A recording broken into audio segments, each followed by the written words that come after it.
Hi friends, welcome to my channel. ఈరోజు మన ఛానల్లో నేను వెయిట్ లాస్ కోసం బొబ్బర్లు నానబెట్టి నానిన తర్వాత కుక్కర్లో వేసేసి కొంచెం ఉప్పేసి ఉడికించానండి. ఇవి డైరెక్ట్గా ఇలా అయినా తినేయచ్చు, లేదా మనం పోపు వేసుకొని తీసుకోవచ్చండి. ఇప్పుడు వీటిలోకి నేను కావాల్సినవి కట్ చేశాను.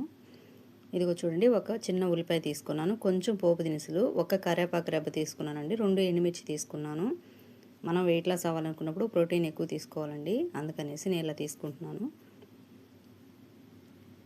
ఇదిగో చూడండి, గ్యాస్పై బాండి పెట్టేసాను. ఇప్పుడు దీంట్లో ఆయిల్ వేస్తున్నాను.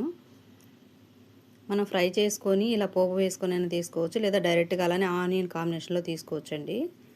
ఇదిగో చూడండి, ఆయిల్ వేడైంది. ఇప్పుడు మనం ప్రిపేర్ చేసి పెట్టుకున్నవన్నీ ఇందులో వేసేసుకుందాం. ఇలా వేసుకొని ఇవన్నీ ఫ్రై చేసుకోవాలి. మన ఛానల్ ఎవరైనా ఫస్ట్ టైం చూస్తున్నట్టయితే సబ్స్క్రైబ్ చేయండి. వీడియో నచ్చితే లైక్ చేయండి.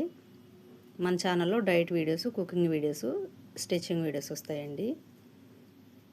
ఇదిగో చూడండి, ఇలాగా ఇవన్నీ ఫ్రై చేసుకోవాలి.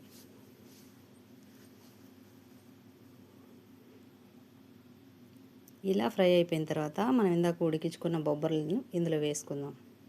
చక్కగా ఇదంతా కలుపుకుందాం. ఇది ఉదయాన్నే బ్రేక్ఫాస్ట్ కింద తీసుకుంటున్నానండి నేను. మనం వెయిట్ లాస్ అవ్వాలంటే ప్రోటీన్ ఎక్కువగా తీసుకోవాలి. ప్రోటీన్ ఎక్కువగా తీసుకుంటే ఫాస్ట్గా వెయిట్ లాస్ అవుతాము. సో అందుకనేసి ఈరోజు నా బ్రేక్ఫాస్ట్లో బొబ్బర్లు తీసుకుంటున్నాను. మన ఛానల్ సబ్స్క్రైబ్ చేసుకోండి. మన ఛానల్లో వెయిట్ లాస్ వీడియోస్ వస్తాయి. బయట ఐటమ్స్ లేకుండా ఓన్లీ మనకి ఇంట్లో దొరికే ఐటమ్స్తోనే మనం ఎలా వెయిట్ లాస్ అవ్వాలనేసి నేను వీడియోస్ చేస్తున్నాను. మన ఛానల్ కొత్తగా స్టార్ట్ చేసామండి. సపోర్ట్ చేయండి. వీడియో నచ్చితే లైక్ చేయండి. మన ఛానల్ సబ్స్క్రైబ్ చేయండి.